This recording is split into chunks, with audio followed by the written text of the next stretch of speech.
Voir que les trophées du granulé marchent, que des communes continuent à investir dans notre énergie, c'est positif. On espère que beaucoup de communes de PCI vont candidater pour les éditions prochaines. Les trophées du granulé ont été créés cette année en 2025. L'objectif des trophées du granulé est de mettre en avant les municipalités qui avaient fait le choix d'une chaufferie granulée. Donc on a fait un appel à candidature, 26 définitives.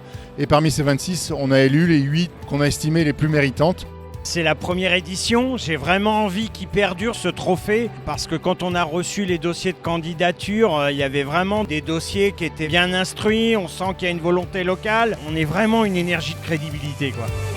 De recevoir le trophée du granulé, c'est une fierté, preuve que les petites communes, elles peuvent réaliser de tels travaux.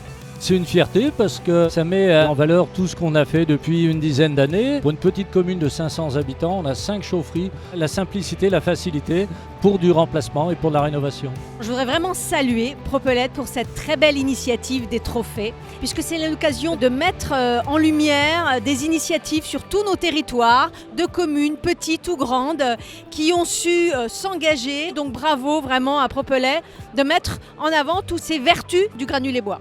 Nous avons déjà eu beaucoup de communes qui ont candidaté pour cette édition 2025 et évidemment on espère qu'il y en aura encore plus les années suivantes avec des projets de plus en plus riches et donc on va élargir progressivement les typologies de candidatures pour enrichir cet événement. Le granulé de bois, c'est le bon choix, plein d'enthousiasme et plein d'envie pour l'avenir du granulé de bois en France.